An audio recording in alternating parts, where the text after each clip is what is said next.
So students, today we are going to discuss the topic air pollution. आज हम वायु प्रदूषण पढ़ेंगे और वायु प्रदूषण ऑब्वियसली आपके लिए कोई एक नया शब्द नहीं है। आप इसको स्कूल से पढ़ते आ रहे हो और बहुत टाइम से पढ़ते आ रहे हो, तो ये बताने की आपको आवश्यकता नहीं है कि वास्तव में जो वायु प्रदूषण होता क्या है।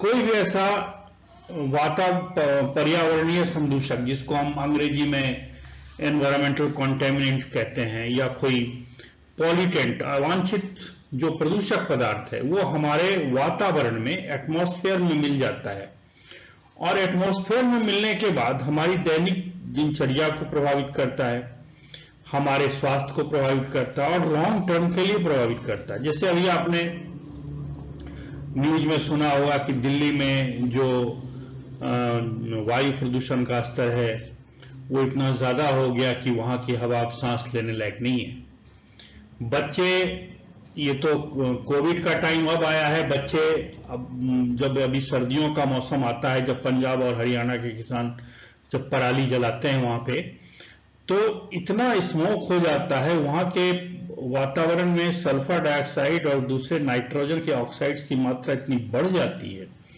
कि अल्टीमेटली बच्चे जो है उस टाइम भी मास्क लगा के जाते हैं जब कोरोना नहीं था तब भी।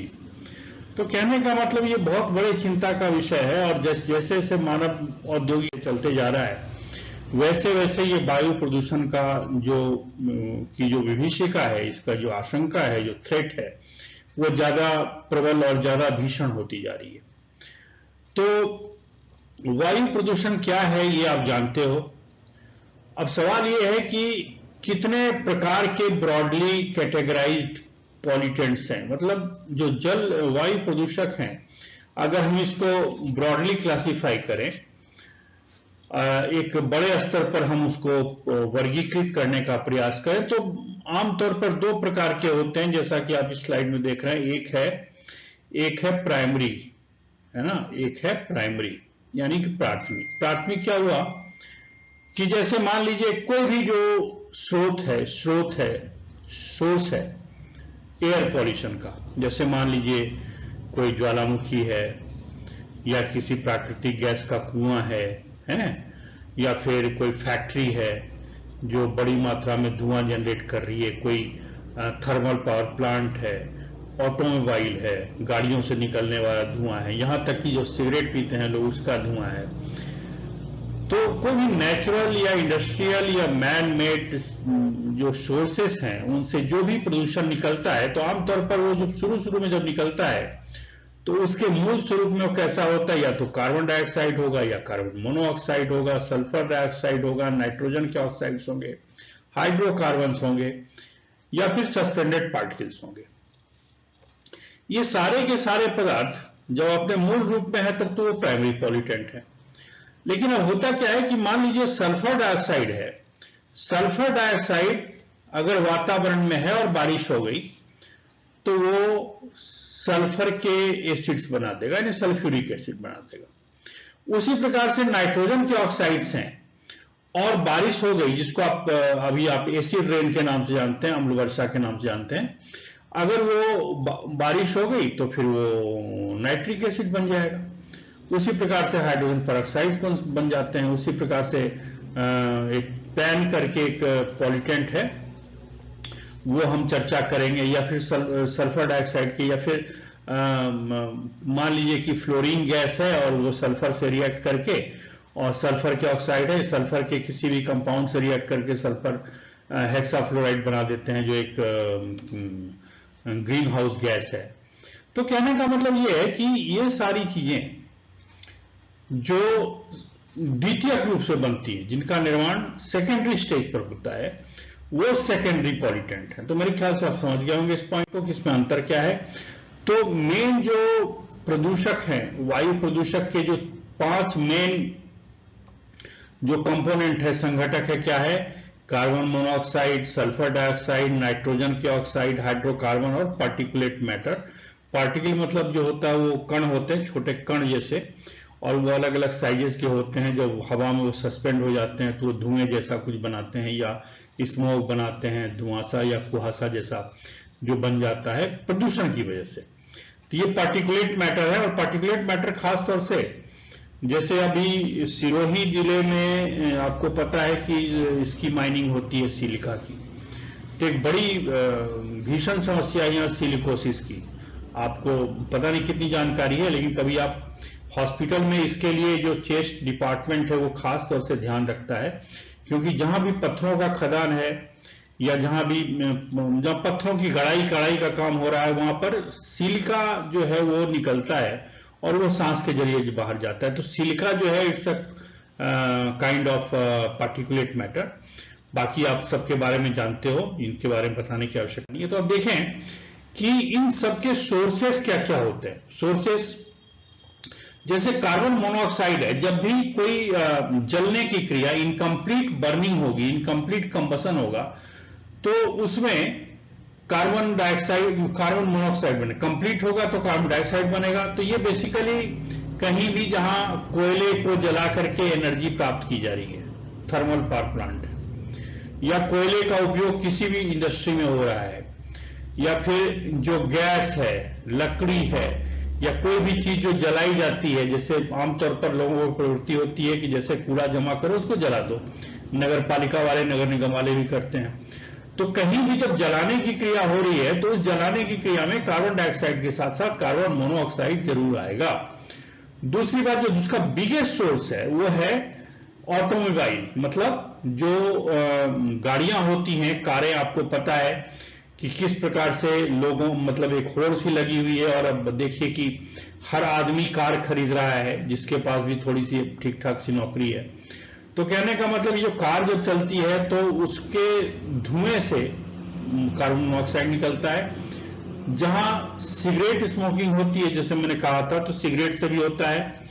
और कार्बन मोनोऑक्साइड के साथ दिक्कत क्या है कि ये हीमोग्लोबिन के साथ बाइंड कर जाता है, और अगर ये हीमोग्लोबिन के साथ बाइंड कर जाएगा तो ये क्या करेगा, कॉम्पिटिटिव बाइंडिंग हो जाती है फिर ऑक्सीजन के साथ। मतलब जो हीमोग्लोबिन ने कार्बन मोनोऑक्साइड के साथ बाइंडिंग कर लिया तो वो अब ऑक्सीजन कैरी नहीं कर सकता।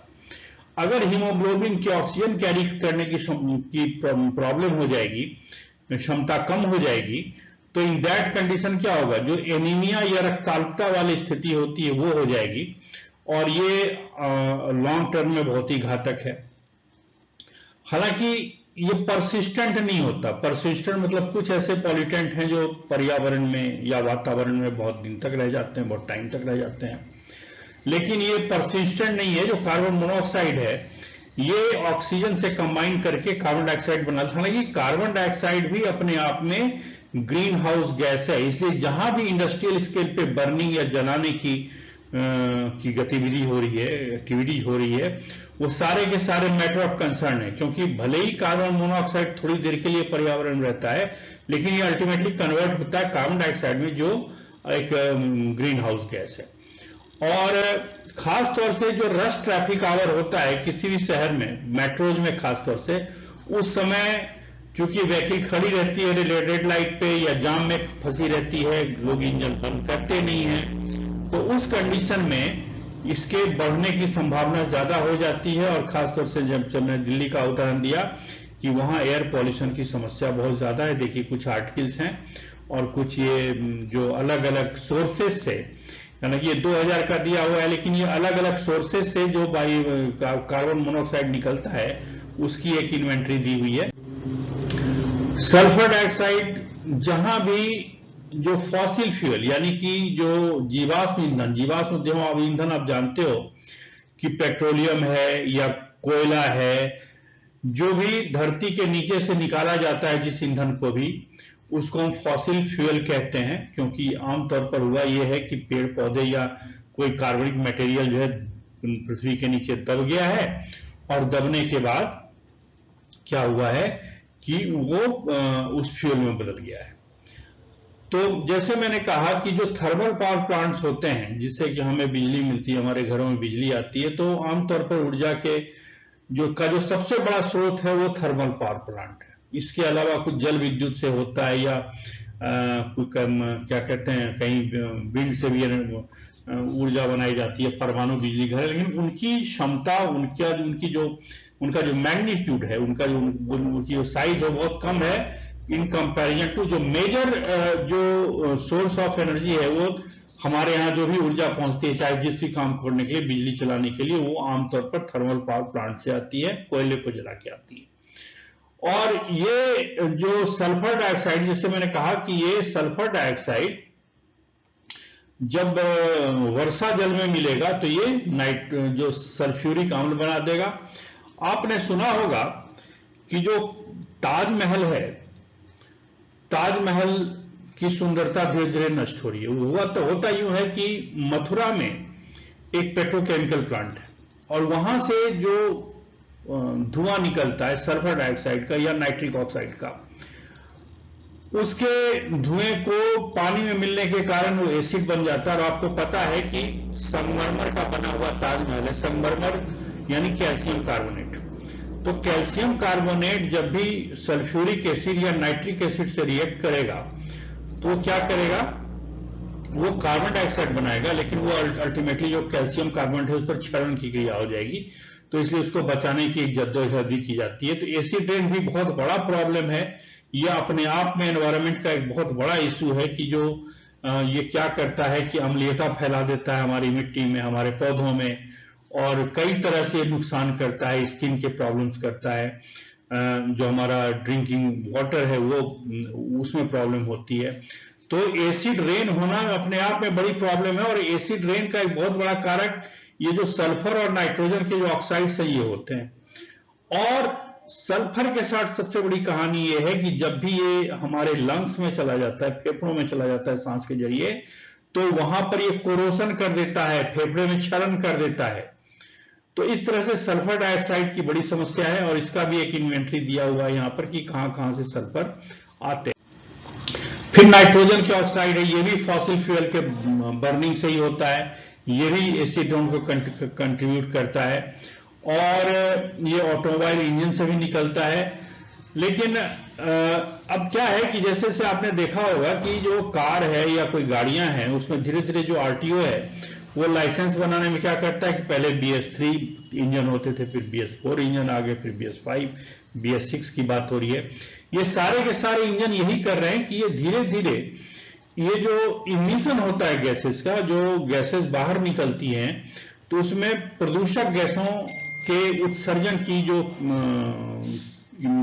जो मात्रा है वो धीरे धीरे इंजन के डिजाइन को इंप्रूव करके कम की जाती है। तो नाइट्राइड की बात होगी, फिर हाइड्रोकार्बन हो गई है। आमतौर पर जो फॉसिल फ्यूल हैं, जो ऑर्गेनिक कंपाउंड, इसमें हाइड्रोजन कार्बन, जब जानते हो हाइड्रोकार्बन क्या होता है, ये भी जो फॉसिल फ्यूल है या कोई भी फ्यूल सप्लाई है उसके बर्निंग से होता है, ऑटोमोबाइल से होता है। और हाइड्रोकार्बन के साथ क्या है कि ये जो कुहासे में या फॉग के साथ जब ये कार्बन डाइऑक्साइड मिल जाते हैं तो धुआंसा बनाते हैं। उसको जो इंडस्ट्रियल एरिया है वहां पर अक्सर देखने में मिलता है। और इसमें भी अगर गाड़ी की इंजन को इंप्रूव किया जाए तो हाइड्रोकार्बन के इमिशन कम किया जा सकता है। पार्टिकुलेट मैटर, जो छोटे छोटे बहुत ही छोटे जो कण होते हैं, जो कणीय पदार्थ होते हैं, ये आमतौर पर कहीं भी जो माइंस में काम करते हैं लोग, चाहे कोल्स की माइंस में काम करें, पत्थर की माइंस में काम करें या पत्थरों का काम करें, तो उनसे निकलने वाला वो कोई गैस, एग्जैक्टली वो गैस नहीं होती, ये छोटे छोटे पार्टिकल्स होते हैं। लेकिन पार्टिकल इतने महीन होते हैं कि ये वातावरण में, हवा में वो क्या होते हैं, हैंग आउट करते हैं। मतलब वो अपनी ग्रेविटी से गिरते नहीं है, बल्कि ये क्या करते हैं, सस्पेंडेड होते हैं वातावरण में, एटमॉस्फेयर में सस्पेंडेड रहते हैं। इनकी साइज आमतौर पर ये थोड़ा गड़बड़ है, यहाँ पे माइक्रोमीटर होना चाहिए यहाँ पे, ठीक है, 2.5 से 10 माइक्रोमीटर होते हैं। और ये अलग अलग साइज के होते हैं, उनका अलग अलग तरह के नुकसान करते हैं। ये जो जब भी कोई आग जलेगी तो उसमें से जो धुआं तो निकलता है, धुआं के साथ साथ धुआं अपने आप ही आप जानते हैं कि धुआं बनता ही है। तो धुआं बनने की प्रक्रिया, धुआं का कलर ही इस वजह से है, ये पार्टिकुलेट मैटर की वजह से है। जैसे कि इंडस्ट्री से कोई धुआं निकल रहा है या किसी थर्मल पावर प्लांट से धुआं निकल रहा है, तो धुआं बन ही इसीलिए रहा है कि उसमें पार्टिकुलेट मैटर है, ठीक है। और आमतौर पर कहीं भी जो धुआं जैसा दिखे तो आपको स्मोक स्टैक दिख जाता है। धुआं है, धूल है, धूल भी उड़ती है, धूल के भी छोटे छोटे कण होते हैं, वो भी चले जाते हैं। ये आमतौर पर लंग्स में एक्यूमुलेट कर जाते हैं। जब मैंने सिलिकोसिस की बात करी ना थोड़ी देर पहले, सिलिका पत्थर पे काम करते हैं, उसका जो महीन जो उसके बुरादे होते हैं, जो पार्टिकल्स होते हैं, वो लंग्स में चले जाते हैं और लंग्स पे जाकर के जमा हो जाते हैं। धीरे धीरे लंग्स पर वहां के फाइब्रस एक नोड जैसा बना देते हैं, लंग्स की कैपेसिटी कम हो जाती है और अंत में आदमी मर जाता है इसमें। उसी प्रकार से जो माइंस में, खासतौर से माइंस में काम करने वाले लोग या ऐसे काम करने वाले लोग जो कि एक्सपोज होते हैं इस प्रकार के फाइन पार्टिकल से, उनके लिए बड़ा खतरनाक है। और कुछ जो पार्टिकुलेट मैटर होते हैं कार्सिनोजन यानी कैंसर कारक भी होते हैं, ठीक है। तो कहीं भी जो डस्टी कंडीशन में कोई काम कर रहा है, जो जैसे खान में जो माइनर्स वगैरह हैं, जैसे मैंने आपको बताया, ये इससे ज्यादा वल्नरेबल होते हैं, उनको खतरा ज्यादा होता है ये फाइब्रोसिस, मतलब जो क्या कहते हैं सिलिकोसिस या दूसरी बीमारियां होने का। उसी प्रकार से कुछ ऐसे जो खासतौर से इंडस्ट्रियल जो धुएं निकलते हैं, उसमें कई ऐसे पदार्थ होते हैं, इवन कि सिगरेट का जो धुआं है, इसमें भी, इस धुएं में भी पार्टिकल्स हैं और ये भी अपने आप में कार्सिनोजन। जो अलग अलग साइज है, देखिए 1 माइक्रोमीटर है, 2.5 माइक्रोमीटर है और 10 माइक्रोमीटर, ये अलग अलग तरह के पार्टिकुलेट मैटर है। PM1, PM2.5, PM10, आपने ये सब न्यूज में सुना होगा, PM1, PM5, PM10 वगैरह। ये basically PM is for particulate matter and 1 to 10 is their size. तो कितने माइक्रोमीटर की साइज है? तो अगर 1 माइक्रोमीटर का है, ये लंग्स का जो वायु कोश होता है, जिसको हम एल्वियोलाई कहते हैं, उसको अफेक्ट करता है। जो 2.5 माइक्रोमीटर वाला है वो ट्रैकिया, हमारी श्वास नली है, उसको अफेक्ट करता है। और 10 माइक्रोमीटर वाला वो अंदर नहीं जाता, लेकिन वो नाक के अंदर जमा हो जाता है। तो ये नाक के अंदर, चूंकि नाक की सफाई होती रहती है, हालांकि ट्रैकिया और एल्वियोलाई में भी म्यूकस का लेयर होता है, वो सफाई होती रहती है, लेकिन फिर भी ये जमने में कामयाब होते हैं और उसके बाद कई प्रकार की प्रॉब्लम और बीमारियां ये पैदा करते हैं। तो जो ये प्राइमरी पॉल्यूटेंट्स की हमने बात की। अब सेकेंडरी पॉल्यूटेंट्स जो है ये होते हैं, जैसे ओजोन है, पेरोक्सी एसिटाइड नाइट्रेट है, फोटोकेमिकल स्मोग है और एरोसॉल्स है, मिस्ट है। ये सारी चीजें जो है सेकेंडरी पॉल्यूटेंट है, जिसकी चर्चा हम अगले लेक्चर में करेंगे। Thank you very much.